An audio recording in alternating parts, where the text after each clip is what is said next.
बाद अब आपका सेल स्ट्रक्चर का दूसरा पार्ट, लास्ट पार्ट आता है न्यूक्लियस। न्यूक्लियस बेसिकली क्या है, पूरे सेल का, चाहे वो प्लाज्मा मेम्ब्रेन हो चाहे साइटोप्लाज्मा, उन सबको मिला के उन सबसे अलग न्यूक्लियस सबसे इंपॉर्टेंट पार्ट है सेल का, क्योंकि यहीं पे वो फंक्शनल एक्टिविटीज होती हैं सेल की जो पूरे सेल के फंक्शंस को कंट्रोल करती है। बेसिकली हम ऐसा कह सकते हैं जो सिग्नलिंग का काम है वो न्यूक्लियस से ही स्टार्ट होता है। न्यूक्लियस कहाँ होता है, यूकैरियोटिक सेल्स में प्रेजेंट होता है, जबकि प्रोकैरियोटिक सेल्स में प्रेजेंट नहीं होता। तो यहीं से आप सेल डिवीजन को भी याद रख सकते हैं। यूकैरियोटिक सेल्स हम उनको बोलते हैं जिनमें न्यूक्लियस पाया जाता है, और प्रोकैरियोटिक सेल्स हम उनको बोलते हैं जिसमें न्यूक्लियस नहीं पाया जाता।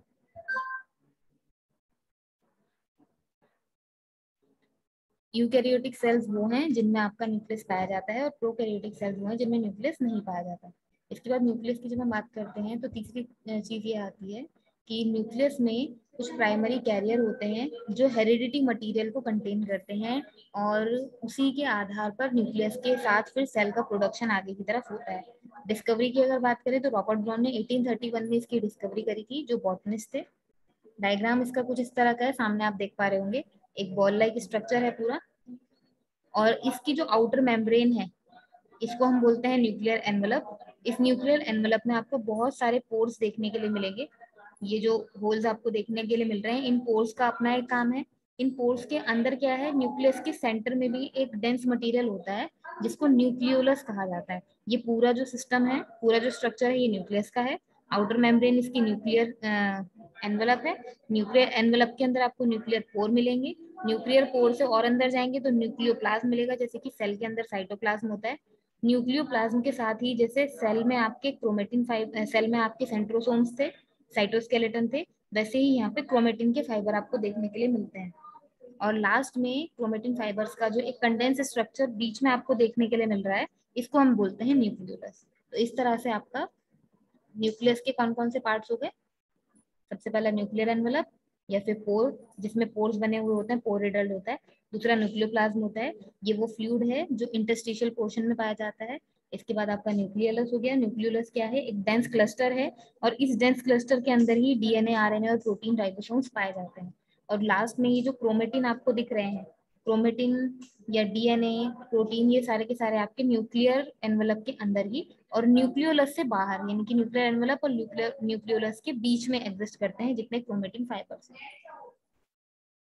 तो न्यूक्लियर मेम्ब्रेन का अगर एक्सटर्नल स्ट्रक्चर देखा जाए तो वो कुछ इस तरह का होता है, जैसे हमने प्लाज्मा मेम्ब्रेन का देखा था। प्लाज्मा मेम्ब्रेन में बाइलिपिड लेयर थी, बाइलिपिड लेयर के साथ आपके प्रोटीन्स लगे हुए थे, आयन चैनल्स लगे हुए थे।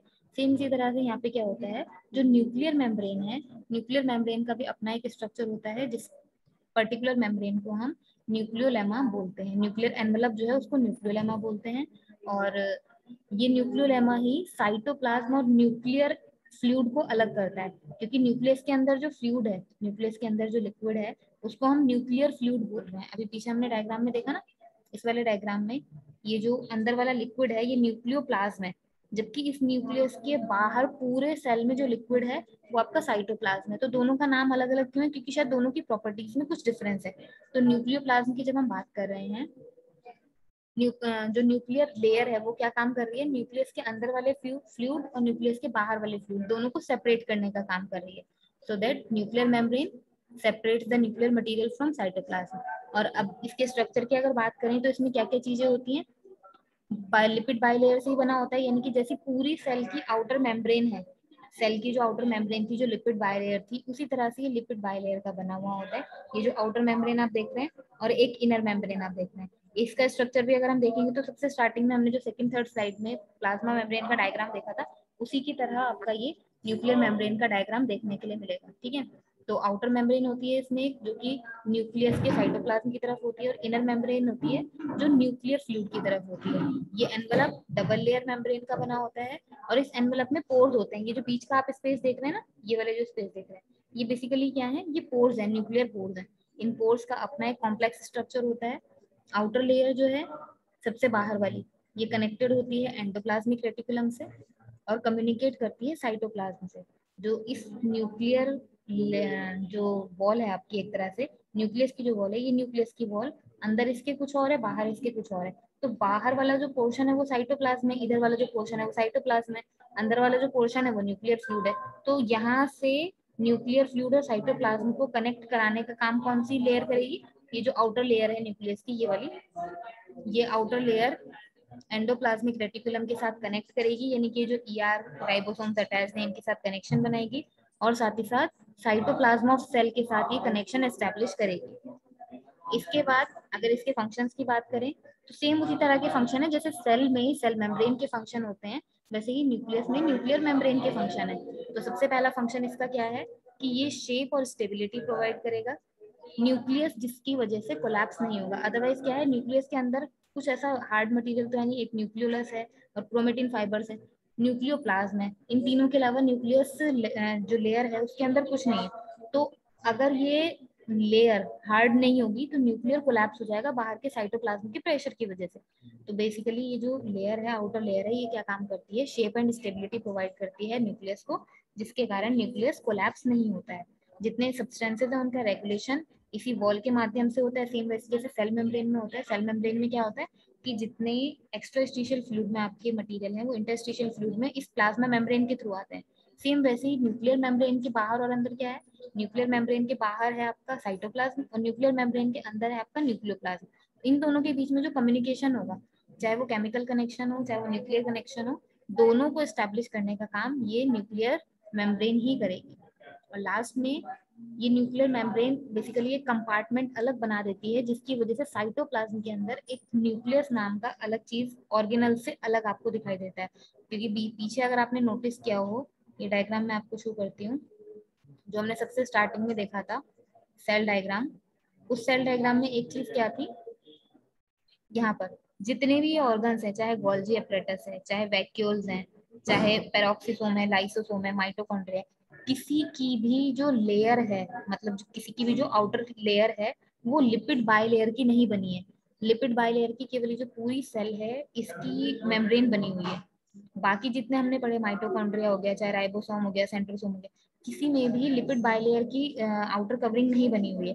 केवल न्यूक्लियस में एक लिपिड बाइलेयर की आउटर कवरिंग बनी हुई है। It means nucleus have some different properties then other organelles. इसी वजह से हम इसको ऑर्गेनल्स के अंदर स्टडी नहीं करते हैं, और इसी वजह से न्यूक्लियस को जो प्रॉपर्टीज है वो बिल्कुल अलग होती है। और न्यूक्लियर मेम्ब्रेन उसी तरह का कंपार्टमेंटाइजेशन कर देता है कि न्यूक्लियस आपके साइटोप्लाज्म से पूरा सेपरेट हो पाए, जिसकी वजह से सेल्यूलर मटेरियल और न्यूक्लियर मटेरियल अलग अलग हो पाते हैं।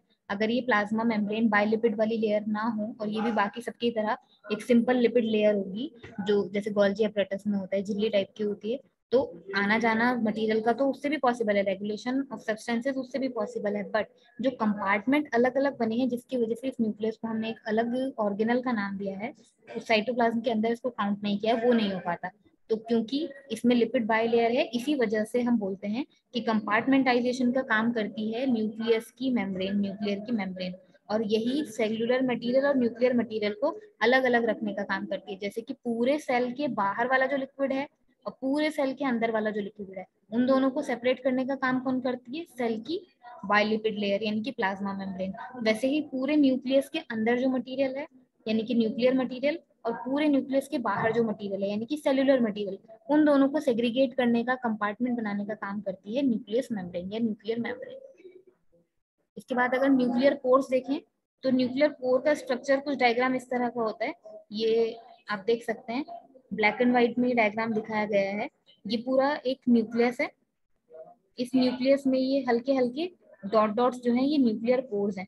बाहर वाली जो सबसे बाहर वाली लेयर है ये आपका न्यूक्लियर एनवेलप है, और न्यूक्लियर एनवेलप के ऊपर ये जो डॉट डॉट डॉट डॉट हैं अटैच, ये आपके एंडोप्लाज्मिक रेटिकुलम है।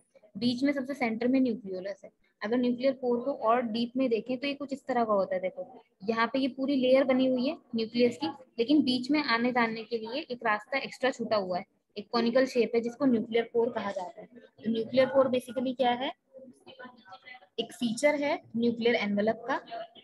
इसका काम क्या होता है, अगर जितने मटेरियल न्यूक्लियोप्लाज्म के अंदर हैं और जितने मटेरियल साइटोसोल के अंदर हैं, उन दोनों का डायरेक्ट कांटेक्ट करवाना। क्योंकि मेम्ब्रेन से तो वो ट्रांसफर नहीं होंगे, न्यूक्लियस की मेम्ब्रेन से तो वो ट्रांसफर होंगे नहीं, न्यूक्लियस की मेम्ब्रेन क्योंकि लिपिड बाइलेयर की है नहीं, तो यहाँ से न्यूक्लियर पोर से उनका ट्रांसपोर्ट होगा, ट्रांसपोर्टेशन होगा, और सीधा सीधा साइटोसोल से उठ के वो न्यूक्लियस के लिक्विड के अंदर मिक्स हो सकते हैं। जितने मैमल्स हैं उनके अंदर पर्टिकुलर एक सेल में 3000 से 4000 पोर्स न्यूक्लियस के अंदर एक सेल में पाए जाते हैं। न्यूक्लियर पोर के फंक्शंस देखें तो सबसे पहला फंक्शन वही है कि न्यूक्लियस और साइटोप्लाज्म के मटेरियल को डायरेक्टली एक्सचेंज करेगा। दूसरा, जो आपके मॉलिक्यूलर वेट सॉल्यूट्स हैं उनका पैसिव डिफ्यूजन कराएगा। पैसिव डिफ्यूजन जिसको हमने स्टार्टिंग में पढ़ा था, पैसिव डिफ्यूजन क्या था एक बार याद करेंगे, जो कोई भी हमें एक्स्ट्रा एक्सेस एनर्जी उसमें यूज नहीं करनी पड़ती, यानी कि हायर कंसेंट्रेशन से लोअर कंसेंट्रेशन की तरफ ऑलरेडी ऑटोमेटिक जो मिक्सिंग होती है उसको हम पैसिव डिफ्यूजन बोलते हैं। और लास्ट इसका जो वर्क है वो है जितने भी कॉम्प्लेक्स मटेरियल हैं जैसे प्रोटीन के फैक्टर्स हैं उनको एफिशिएंट पासेज प्रोवाइड करता है। जैसे कि प्लाज्मा मेम्ब्रेन में प्रोटीन गेट्स थे, चैनल गेट्स थे, वैसे ही न्यूक्लियस की जो मेम्ब्रेन है उसमें आपके न्यूक्लियर पोर हैं जो एक तरह से आयन चैनल या गेट चैनल का काम कर रहे हैं। इसका दूसरा मटेरियल न्यूक्लियोप्लाज्म, जो इसके अंदर का लिक्विड होता है। न्यूक्लियोप्लाज्म क्या है, एक जेली लाइक स्ट्रक्चर है। इसमें ऑलमोस्ट पार्ट आपका वाटर का ही होता है। ये साइटोप्लाज्म के जैसे सेल के अंदर साइटोप्लाज्म है वैसे ही न्यूक्लियस के अंदर न्यूक्लियोप्लाज्म पाया जाता है।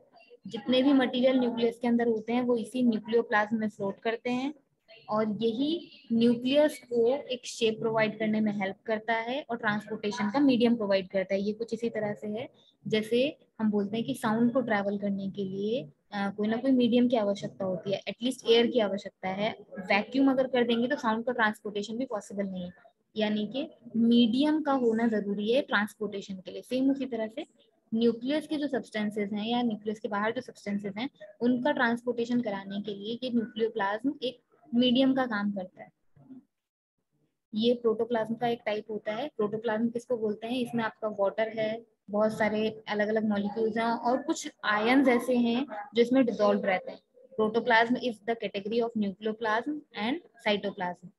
और कंप्लीटली न्यूक्लियर मेम्ब्रेन के अंदर या न्यूक्लियर एनवेलप के अंदर ही ये एनक्लोज रहता है। उससे बाहर जो लिक्विड होगा वो न्यूक्लियोप्लाज्म नहीं होगा, वो आपका साइटोप्लाज्म होगा। लास्ट में जो न्यूक्लियोलस आता है, न्यूक्लियोलस को ही न्यूक्लियस की राइबोसोम फैक्ट्री कहा जाता है। हमने स्टार्टिंग से सेल में ये चीज पढ़ी है कि ribosome is the protein factory. Ribosome अपने आप में प्रोटीन फैक्ट्री है, लेकिन उस राइबोसोम का निर्माण कहाँ हो रहा है, न्यूक्लियस के अंदर का ये डेंस पार्ट है न्यूक्लियोलस, इसमें राइबोसोम्स का निर्माण हो रहा है।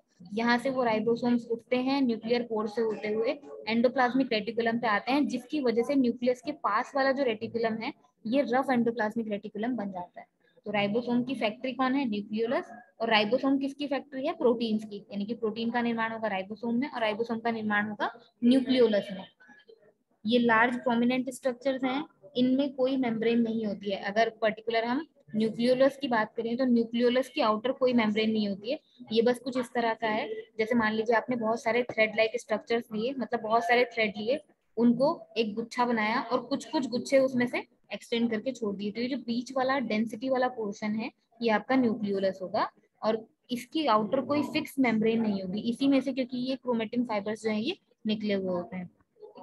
इस न्यूक्लियोलस के अंदर ही जो आपका आरएनए है या डीएनए है उसका सिंथेसिस स्टार्ट होता है। डीएनए का जो मेन कंपोनेंट है आरएनए, उसका सिंथेसिस, उसका प्रोडक्शन भी इसी न्यूक्लियोलस के अंदर स्टार्ट हो जाता है।